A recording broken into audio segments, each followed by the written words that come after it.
I've always been a tinkerer in terms of trying to figure out how things work, and so I always thought that engineering was the way to go for me. But I also kind of like the idea of being out in the elements, outside, and petroleum engineering is probably one of the few disciplines that you can be outside if you want to be outside, but you could also travel the world as part of your job. Those things appealed to me, and that's probably the main reason why I would pick petroleum engineering.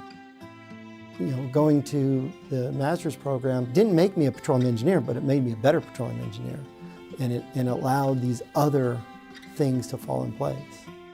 When I first came to Ryder Scott over 22 years, almost 23 years ago, I proposed and established a reservoir modeling group, and I built that group up to probably 8 or 9 engineers dedicated specifically to reservoir modeling.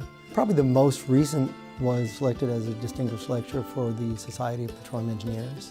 I made the presentation over 25 times in, I think, 19 different countries. It was quite a daunting task, but it was quite rewarding.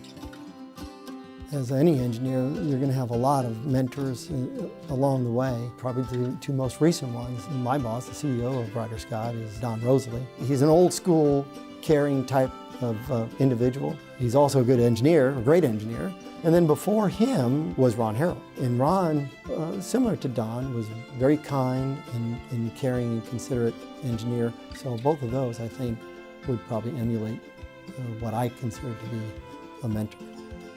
Back in 2001, Dr. Christine Economides reached out to me as we were putting together a school on reservoir simulation for the Society of Petroleum Engineers. And she was looking for someone to take over teaching that course. And I've been teaching a master's level course in petroleum engineering ever since then. Shortly thereafter, she asked if I would talk to the then current CEO at Ryder Scott, which was Ron Harrell, to see if he'd be interested, along with myself, in forming an advisory board for petroleum engineering. In addition to that, along the way, we also got involved with Cynthia Coleman contacting me to see if there's anything we would like to do to help on the E-Week, raising money through individuals at Ryder Scott, typically either the top sponsor or the second sponsor of that particular event. We also have the advisory board, which I chair now, and we also raise money for E-Week through the board as well. Well, I was certainly surprised. This was something that I just hadn't even thought about. I'm obviously honored. And my participation in E-Week and the board and as an adjunct is really more my way of giving back.